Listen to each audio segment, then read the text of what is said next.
Okay, so this is episode number 2 of Men Matter Scotland. Today we're having a talk with one of our founding members, Fraser, and we're going to hear Fraser's story. Before we go into the story, again, just to let you all know that you can follow Men Matter on Twitter at Men Scotland, and you can get us on Facebook at Men Matter Scotland. Okay. Also have a pretty awesome Spotify playlist. Again, Men Matter Scotland on Spotify. Loads of music on there to make you feel better, kind of good lyrics, songs that need have purpose behind them, so worth a wee listen. Okay, thank you, and we'll just get started. So, can I just introduce the guys in the room? Hello, my name's Gregor Ritchie. I'm part of Men Matter Scotland. Alright, my name's Fraser Devine, part of Men Matter Scotland. Brilliant. So, Fraser's going to be telling us his story, and again, the purpose for doing these stories is just to, there's guys that are going through similar things that each of your guest speakers have been through. They might just get something out of it, it might just get them through a day or seek to get better permanently. So, Fraser, how you doing today, mate? Aye, no bad today, mate. Bit stressful. Aye, what's been happening today? Had a bit of a crap day, haven't Aye, mate. Started with work at 7 o'clock this morning to go to the bank and left money out to go and get the Wayne's milk to realise when I was in Asda. Lost my money for the bank to Asda. But a guy for Asda bought his baby milk, which was very good of him, that. To being on the way home and getting moaned at about Sunday dinner. Having to go to Iceland and get totties and chicken. But always good when I'm sitting here, man. Big shout out to the guy for Asda, Iceland, Uh-huh. for sorting Fraser out. Okay, so we'll just get stuck in then. Fraser, you've told this story a few times, part of your group meetings, and Greg and I were lucky enough to be at one of them, and I was blown away by it. It was the first time I've ever been at one, and it was life changing for me. It changed my perspective completely. That was brilliant. So, just for the listeners then, can we just start for the start then, Fraser, and go to your childhood, what it was like, where you grew up, what that was like? Aye, Charge no on, bother. mate, go for it. I grew up in Springburn. That's where I was born. As far back as I can remember. I was a fear in my life. I didn't know it then. I just used to be a scared wee guy all the time. For anybody and anything. Didn't really go out much when I was younger. There was a lot of bullying. There's just one guy that stayed in the street, and it wasn't just me really, it was all the wee boys, and he was a bit older. And I resented that boy for years and wanted to go back and kill him when I was older. But the day I realised there was something up with him. He was mentally no well, whatever was wrong. And the day he's in jail for murder. That's where his life took him. But I held that in my head for 4 or 5 year old till I was like 20 odd, so that's a long time to hold a resentment, built up anger. We stayed there for 4 or 5 years, and then we moved to Johnston in Frasers, and we went from closest to a back in front doorman, and it was like, I used to call it freedom. It was freedom for me. I could get out. There was a big bit of grass with trees and all that. We used to call it the monkeys. And you didn't need to worry about getting put in a wheelie bin or chased in the street with somebody on a bike threatening to fling off a 20-foot wall. Because that's what life is like in Springburn. But aye, life started alright in Johnston. But I remember going into school, and I've never been comfortable in my own skin. I always wanted to be somebody else. I like to look how they look. I like to wear what they wear. I was never happy with just me. And that happened, and it, as always, started a new school. I remember looking at this boy, and he was a bigger boy than me. I was tiny for my age, and I was like, I wanted to just go on, I want to look like him. I had big NHS specs, and I used to call the multi-bar kid. But aye, life was good for 5 or 6 years. Good upbringing with my mum, my dad, my brother, my sister. There was no drink, there was no drugs, didn't see any of that. My dad worked all the time, my mum worked. My brother and my sister were a wee bit older than me. Now and again my brother would come in drunk, but that's just normal, you know what I mean? He'd be a night out. But it didn't scare me or nothing. And then the house started to get broke into. And my mum for it was about time we moved house. and she wasn't really from Johnston, so she didn't know the area quite well. And we moved to a place called Howard Road. If anybody knows Howard Road, then they'll know why I'm laughing. What's Howard Road like? The ghetto, man. It was bad. It was like, if you're no failure, you're no wanted, and all the families knew each other and that. And we were outsiders going in, and we went to view this house, and it had the steel door and that still on, this pair. And we went in, and the family before's belongings and that were still in the house. There was knives with blood on them, there was blood up the walls. And I remember that, and I remember thinking, what's going on in here, man? And I don't know what my mum thought, and I don't blame her today, but she took the house. Maybe she was thinking, we get away from where we are, keep us safe. And we lasted in that house about 3 to 6 months, if I'm right. And I'll be able to fill me in that, but for this time I'm in primary 7, going on to high school. And I went for my 2-day visit to my high school and told us not to come back, man, it was too hyperactive. But I wouldn't go out. Look, anywhere I went, I always took my way out to go out and hang about with people and get to know people. I wasn't good at socialising. So I didn't like going out and hanging about, but I was only primary 7. So we're still quite young, and one day I went out and I thought, hang about with these boys, and it was alright, and I got to know the boys, and they were a wee team. I didn't know at the time. And I would get egged there in the park for taking their pal for that pal, or the same, Oh, a snide away, that. Aye, mate. And then one time in the boys' house next door, I beat him at the computer and he started getting as I do. And I thought, enough's enough, man. What age were you when this was happening? Primary 7, so maybe a bit of 11, aye. So I cracked and I battered the boy back, man. And before we knew it, there was fucking 20 handed at my mum's door. My mum's trying to hold the door shut. And I'm sitting in the room screaming, but I'm gonna die. Because I don't know about anybody else, but I always think the worst. My head always thinks the worst and never thinks the best. And they were hanging from my veranda, they were trying to get in my door. And before you know it, my mum, my dad and my brother saying for what, they're out trying to run about with knives. My one sister-in-law's holding them back in. My cousin's trying to flank us off the veranda and saying to me, go down and face it, boys, go down. And boys are getting in. And I'm saying to myself, I was shitting myself, you know what I mean? Rightfully so. How were you feeling about this chaos unfolding, man? Just because you Scared, mate. I didn't know. I just felt we thought we were going to die. And my head was like, we're done here. And the police came, and they didn't even come down the street. That's what kind of place it was. They sat at the tap and watched till we left. And we done what the last people done, left every single bit of stuff in that house. So you think that would be in the same situation probably then, Aye. just bolted? Aye. And my dad and I went back the next day with a van to get his stuff and they just attacked the van. So we lost, my mum lost all sorts of memorable stuff, everything, we just lost everything, we had to start from scratch. I came to the drum with my mum, stayed with my auntie. My dad went to Fiji with my brother and my sister, stayed with them, so we kind of split up for a while. I don't know how long for, I can't remember, but we got a house in Fiji Park. And I started high school, a new high school. And I laugh at this now, I didn't laugh at the time, but we had no clays, so the school gave us a shirt.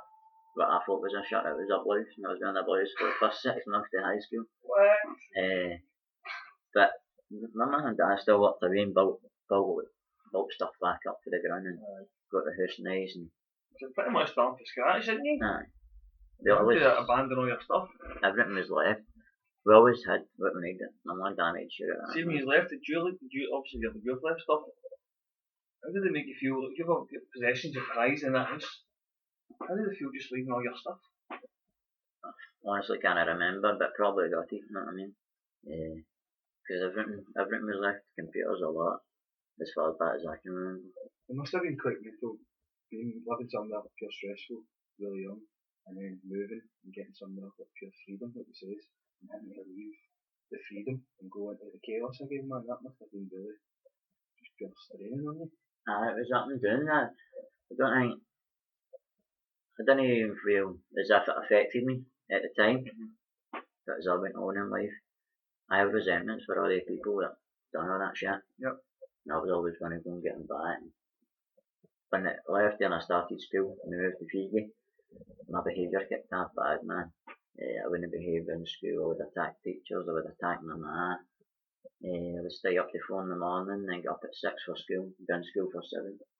So I didn't need to see anything, I could run about the corridors and bang the teachers up, or play football myself. See, soon people started coming to school, I would disappear into the corridor away from everybody. Just hide. Mate. And that's just the way it went. The time sentence years here, I've been suspended that many times, and they're saying to my ma, you get suspended one more time he's at the school where he goes to behavioural school. And I played football against this behavioural school, way the school, and I knew they just done maths, English and football love street. And after that, I thought, that's my cup of tea, man. But I'm on Ritalin by this time, tablets for ADHD, attention decisive hyperactive disorder. And I never really took them. My mum will be listening to this, what? I used to put them under my tongue. That's all just being there. I used to put them under my tongue and spit them out. Sometimes I did take them, but I used to be feared for taking tablets. But that's when disappeared as I got into my teenage years. But, so I went to this behavioural school, and by this time my mum's bought a house in Linwood. So we went for the chaos, as you said, to my mum and dad going and buying a house, which was good, you know what I mean? And that was on the space of a couple of years. And it was the same there. The boy up the stair kept coming down, coming out, and I looked up.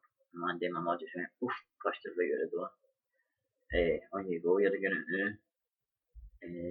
And it was good. I liked jumping about with the boys and that, but I would always be at the back of the crowd. We'd play football and that. I was still 14 or something. They were a bit younger than me. I started thinking about the younger people instead of older people. Feel safer. Probably, mate, I don't know, I just acted probably their age in my head, you know what I mean? Right, aye. I got offered maybe a year work experience. The guy from behavioural school actually paid it as important for me to go and do my football coaching badges. And I went down and I looked in and it was packed.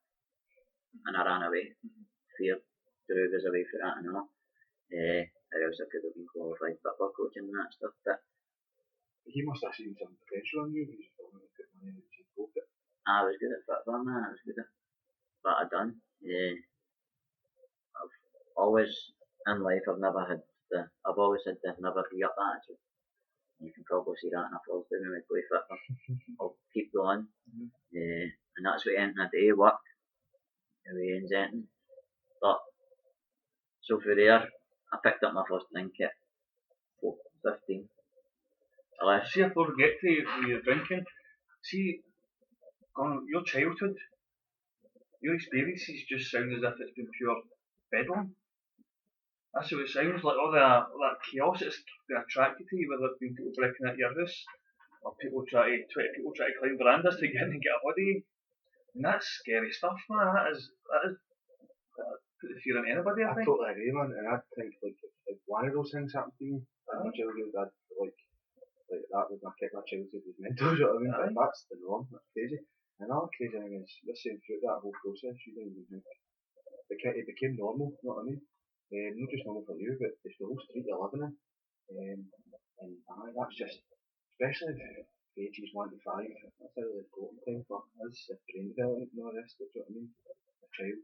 The stress, the stress hormones involved, that's no an easy journey, man.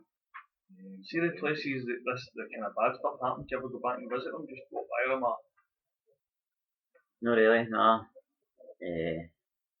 I've been a couple of times, no, I drive by it with an animal sometimes, and that.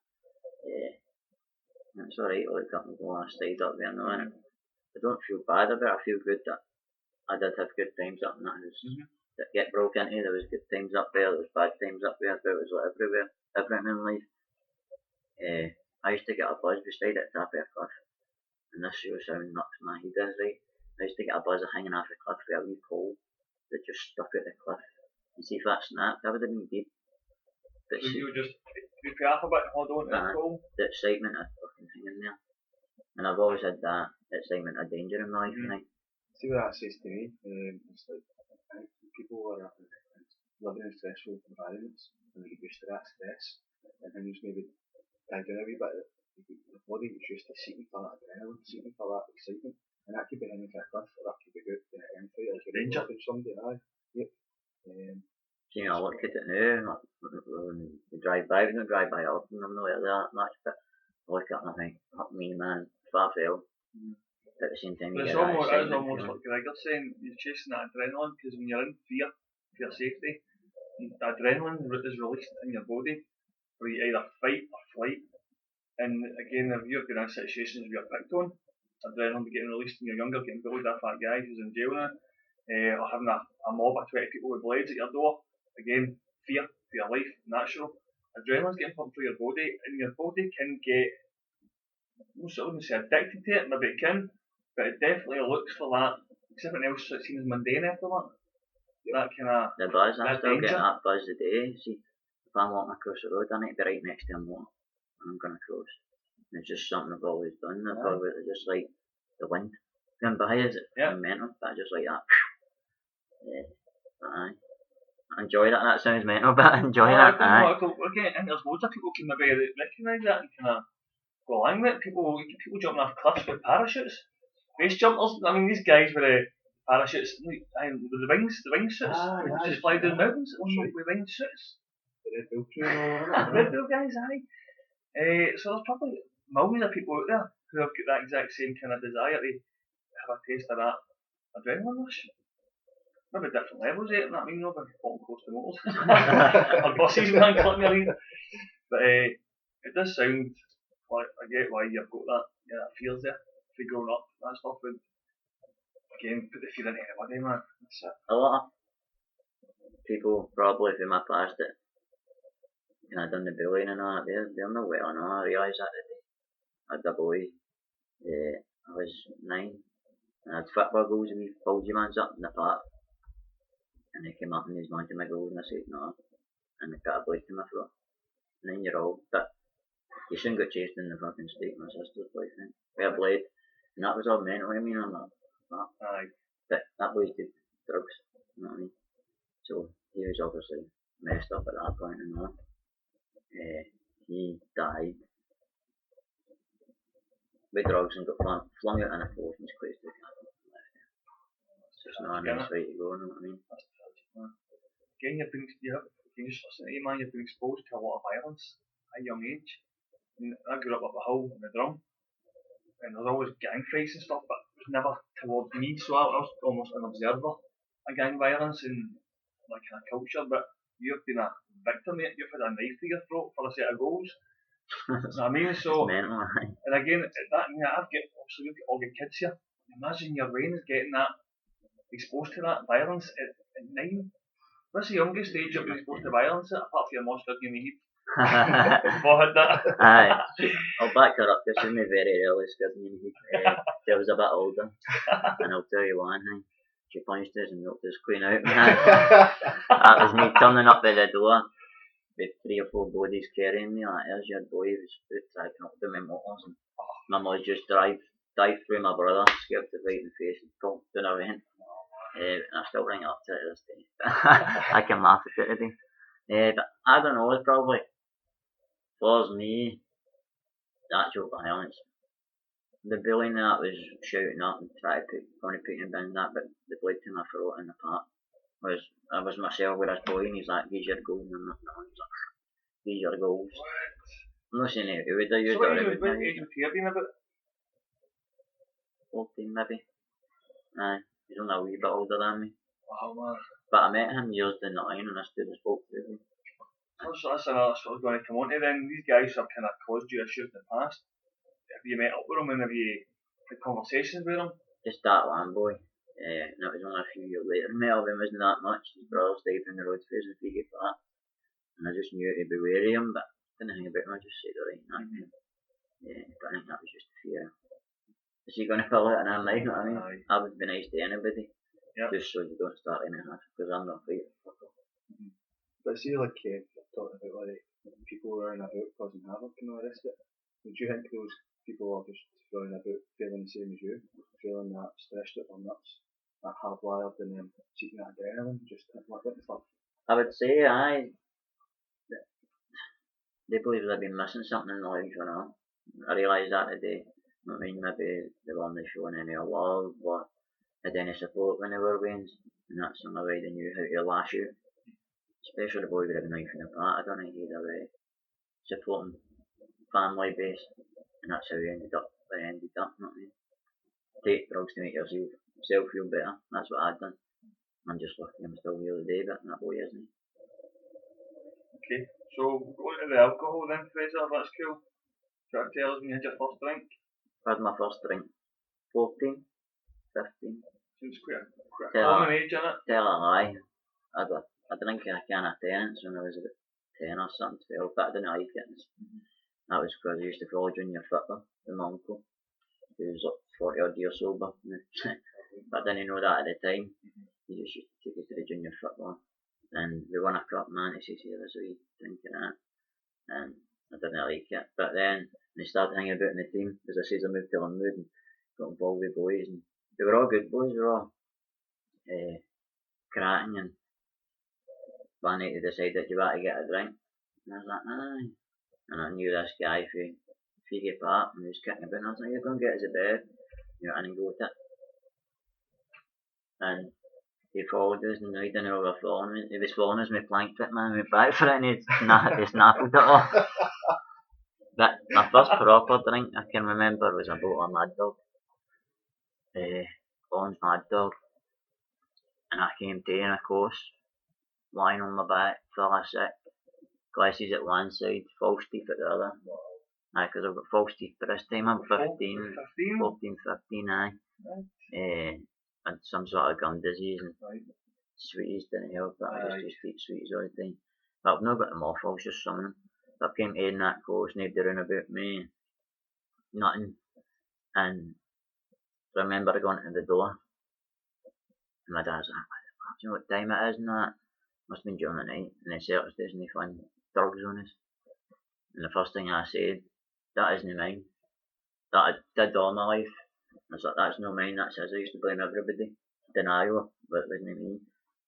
And he grounded us for a month. And the next day I must have been doing my mother's boxing that much. He's like, right, when you go out, you know what I mean? My mum was always a soft one.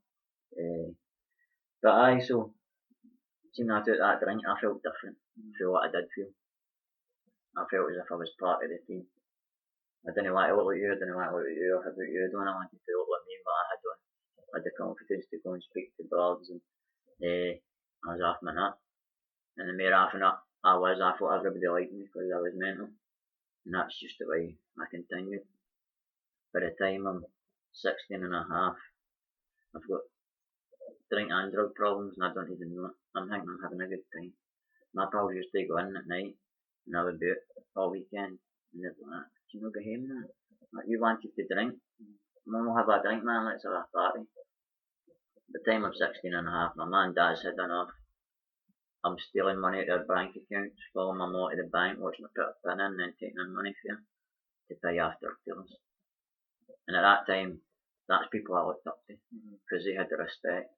See, I probably realised today I didn't have any respect when I was younger for people, and I thought, see if I'm like him, people respect me, people fear me, the money, the colours, and I just wanted to be them. And I tried it. I tried to steal drugs and it didn't work, because I'm an addict and I took more than what I could sell. I didn't know I had an obsession in the mind that would tell me that it's alright, it'll be different this time. It's a wee idea that overrides all my other ideas and it always wins. And I didn't know I had an allergy, like when I take one, it's not enough and it craves and craves me up. And the more I put in, the more I crave. So if I'm drinking a bottle of Mad Dog, I want 3 bottles of Mad Dog, maybe, you know what I mean?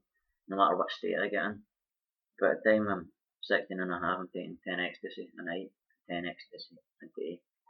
Day and night. So it's 20 in a day? 20 in a day. Alignment. How many days in a row are you doing this?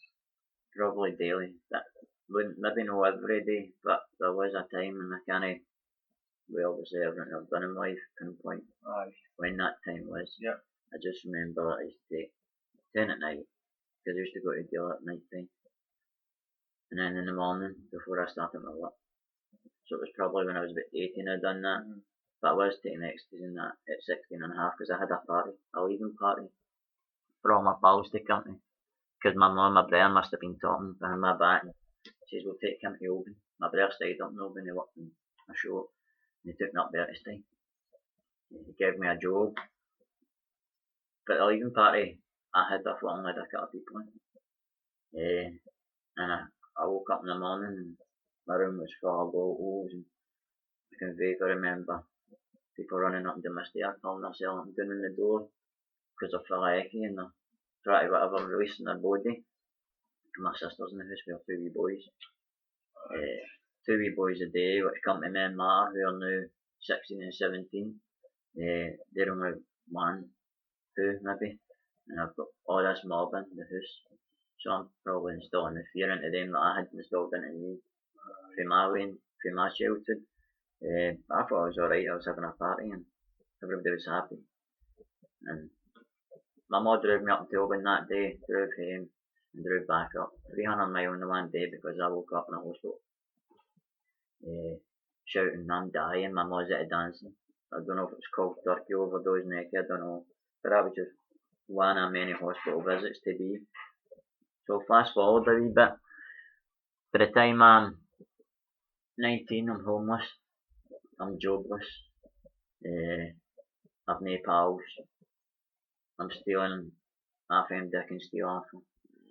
I'm stealing bottles of vodka and going round the doors and selling them for a tenner for 10 bottles of cider. Because I knew one bottle wasn't enough anymore. And I hated myself by this time. All the confidence the booze and the drugs gave me took all that away from us again.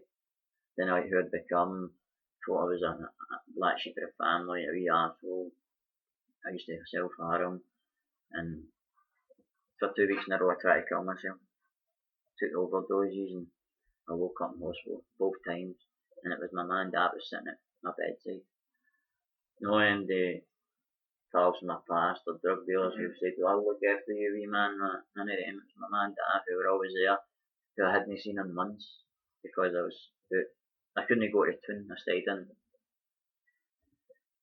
because I was in trouble with dealers and that stuff. But my mum was getting death threats and I wasn't knowing this. People were phoning and saying you're getting buried on your son, and I didn't have a clue. But fast forward, I came to 20, my mum's woke up in hospital, my mum's there, my dad's there, and they moved to Glasgow. They gave up their boat house, put me in a private let. I started going to Alcoholics Anonymous, and I got sober for a year, and everything was good. I didn't have any mates to focus on or anything. I was out for where I stayed. I was going to meetings every day of the week. I was on the news when I was 3 months sober. I was going to Pullman prison to share in there with the boys in there. And some of their stories were like, how can I help these boys? You know what I mean? They've done drinks took them a lot more places than it took me. Thank God I never ended up in there. But so see when you're sober, in your head, so see before you're sober, you recognise you're not a good person, right? Because you say you kind of feel crap about the stuff you've done and all that. What does that feel like to know you're not being a good person at that time? horrible, mate. For me, I didn't want to live. I wanted to die because I didn't want to be the person I was being. I hated who I would get dead angry with myself and that. Even in school, see if I'd done something. And I didn't want to do it, but I didn't know how to stop doing it. I would punch myself, full force in the face, in class and that, because I didn't know how to stop misbehaving, but I wanted to stop misbehaving, if you know what I mean. But I hated myself and who I was, but I didn't know how to stop it. And Alcoholics Anonymous showed me a way of living and how to stay sober, how to keep sober. And unfortunately that wasn't to last, because after a year and a half work, I've made it. I'm sober and I'll never drink again. I started going to college and I met a wee bard, and before I know it, I'm like, boom, I'm always away on holiday. I'm in my cell, and I'm like, I and go a wee drink. That wee obsession, that wee idea I was telling you about, I wasn't dealing with that, I wasn't going to meetings. You need to keep going to meetings if you don't like to buy a drink, and I was like, aye, we'll just get one. And I was sitting with a bottle of vodka like that, pure shaking. 8 vodkas later, I slashed myself with my body, wanted to die again. There was no honeymoon, I just took it straight back. That was after your first. First drink after a year.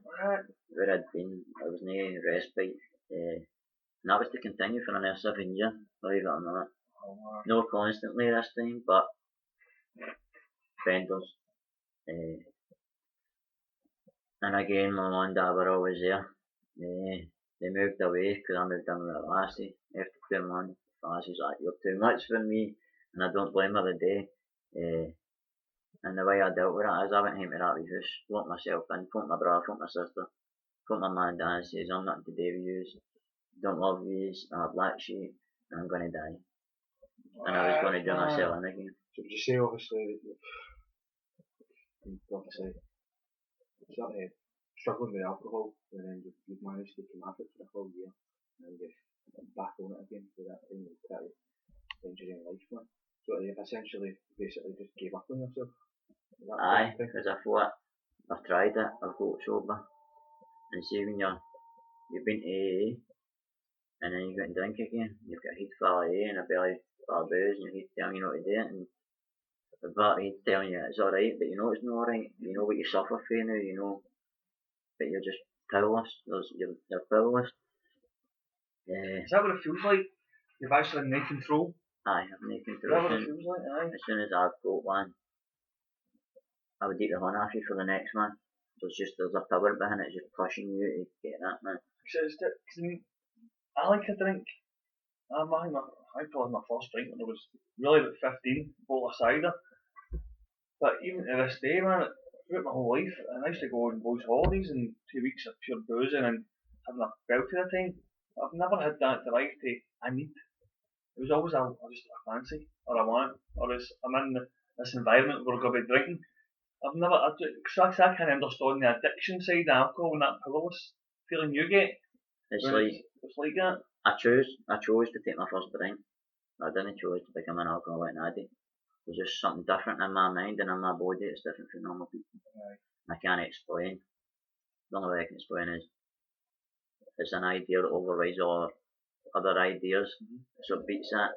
And the physical is when I take one, my body craves me. It's a person eats chocolate and they crave me. Right. That's my body with booze and drugs, aye. And it's just, there's no beating it down, man. It's sort of a rolling fire inside you and you just want there and there. And I would do anything to get me. Sell my nephew's PlayStations, anything, I would do. I thought my mum and dad owed me because I was their son. You know what I mean? They were working hard for everything they had and I was fucking taking it. Yeah. But I've made my amends for that today and we're all good. And I help my mum and dad whenever I can.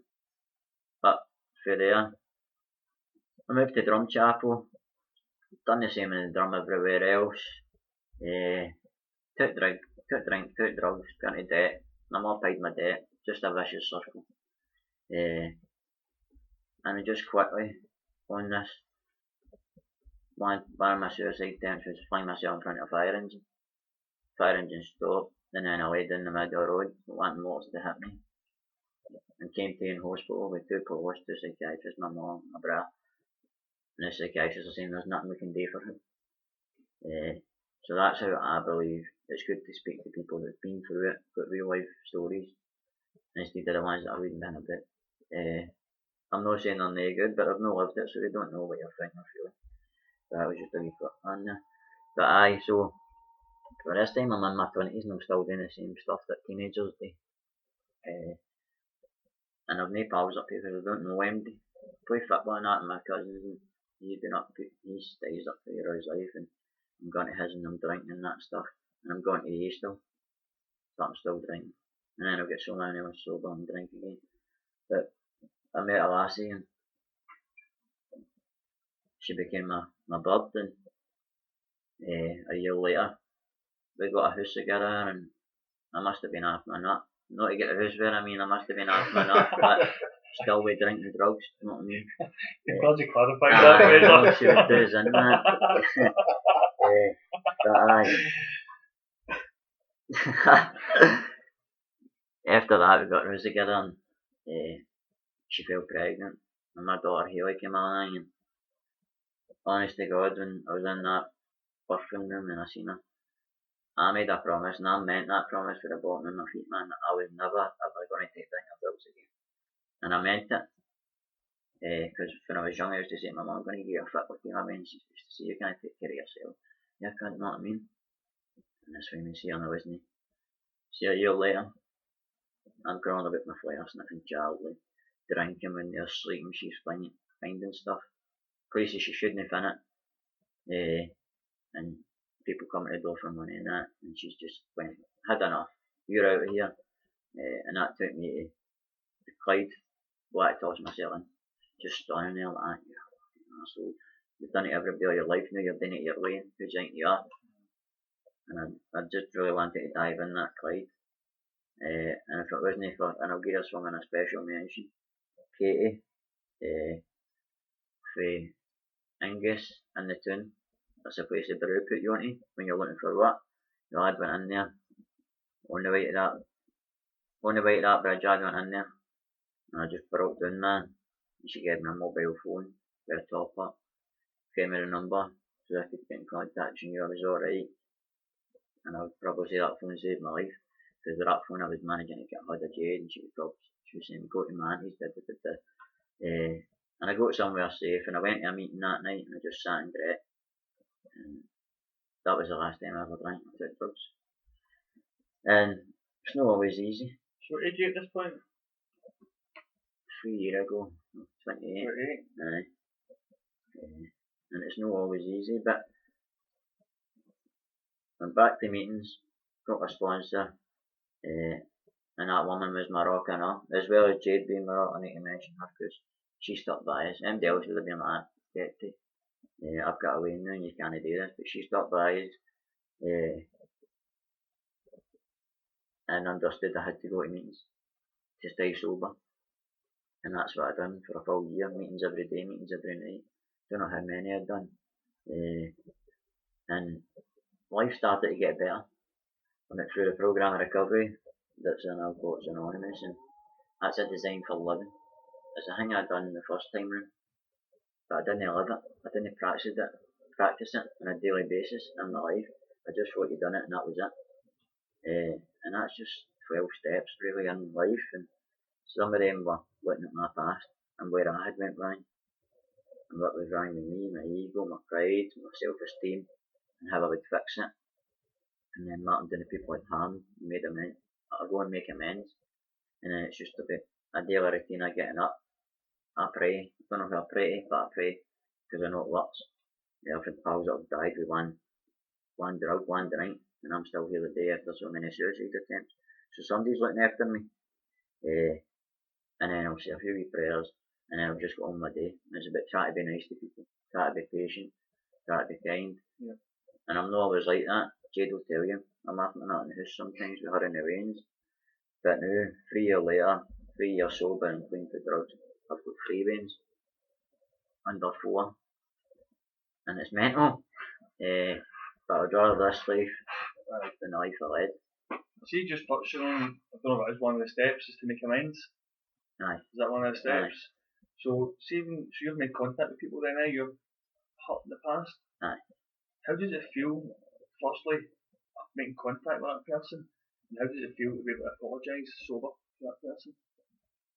The first thought of contacting them, man, you want to like go and sort all your issues, you know what I mean? And I'm sorry for this, but you need to be careful in case you're not forgiven, and which I've got quite a right to be, you know what I mean? Some of the nasty stuff I've done, you need to be prepared for people to go, you know what, shut the door in your face, fuck off.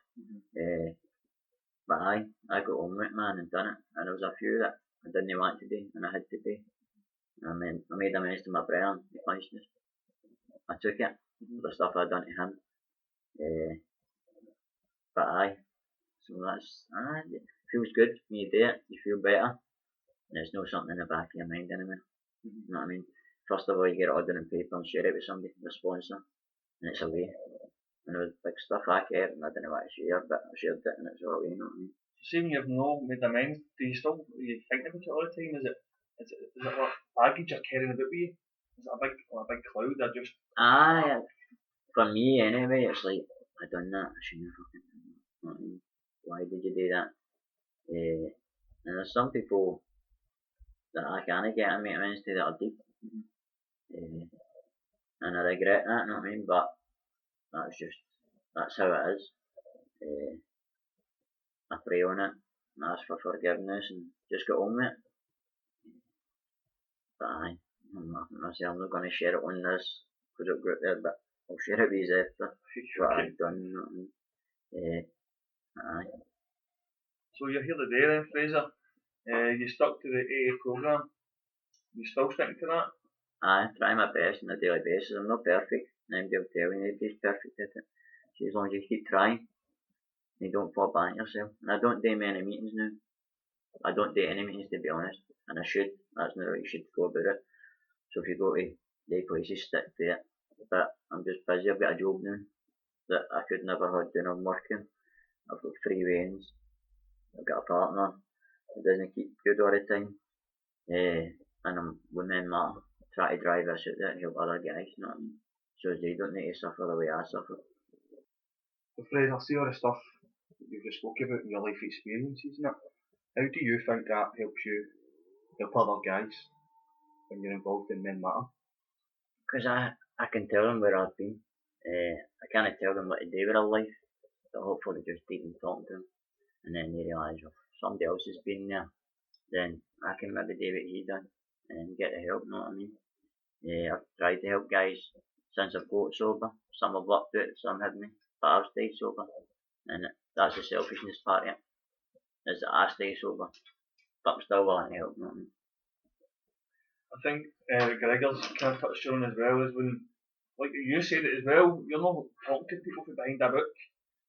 You have lived experience, gives people that empathy that he's done this and now he's good, he's in a good place. Where you've been involved in the barrel, Fraser, man. You've tried to finish your life. So you've been in the lowest you can possibly go, because that must be a dark place to be, man, if that's how you're feeling. But now you're in a position where you're physically helping other people on a weekly basis. And again, just to see you doing that, it's brilliant for me to see. But the people you're helping, man, it's hard to kind of measure it as well, isn't it? Aye, it's interesting. It's like you're taking a big, massive negative and you're turning it into a positive. And you're showing other people that they can turn their negative into a positive, you know. See, helping them helps me. So they help me as much as I help them. That's the way it works. They don't know they're helping me, but yeah, you know what I mean? Well, I think we can all feel like that as well, but because it's like a purpose we've got. I certainly feel as if I feel as if I've got purpose already. But this is like another. I'm a busy guy, but I'm totally loving doing this. This is I love doing this. It's so good, and it gives you something to say. I need to do that. I need to do that. It keeps you busy, and see when you're busy, you'll know. Keeps your mind off stuff, which can be when that's no get focus or to kind of concentrate on. It can be a dangerous place. But again, the stuff you've just shared with us is brilliant, man. Again, I do think other men, even women, listen to this, could say, well, this guy who's part of this group has been there, he's done it, he's wearing the t-shirt, literally.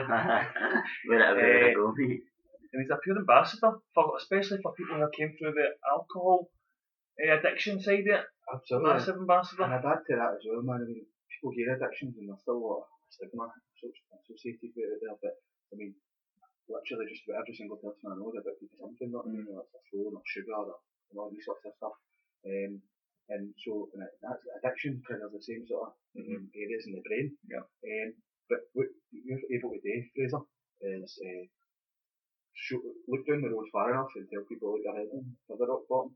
And this is how you can prevent it. So preventions. So there's intervention there, isn't there? So opportunities. And again, I think be able to tell your story to people who may just be starting their journey on that path. You can say, scrap that. That guy's been through them all. And again, people do think we're all guilty. It won't happen to me. Aye, nothing scares me. Nothing scares me. Aye. I used to, I would wake up and put one out bad episode and up like that. Fuck it, man. Maybe again. Aye. Mental. You see, like you said earlier on as well, we talk about guys, you talk about yourself doing in your 20s doing things teenagers still done, and I still see people walking about the streets who are my age and are still doing stuff with other kids, like teenagers, drinking in the streets and stuff like that. I'm like, what he's doing? But I don't know what their life's like. I've not got a clue. I'm pure passing judgment because they're my age and my peers, so I feel like I've got a right to judge them when I've not, because I've not lived their life. I don't know what it's like. You know what I mean? Who am I to judge? And I think we're all guilty of doing that, passing judgment and just saying, oh, trying to get them. When, what the man? A lot of people look out instead of looking in, and people look at a wee bit now that are likely to make positive changes. Yeah. Absolutely. Okay, so see, we're just going to finish up because we need to go to the talking group. Is there anybody you want to thank? Any groups you want to thank? Any people individually you want to thank for helping you get where you're today, Fraser? First and foremost, my family.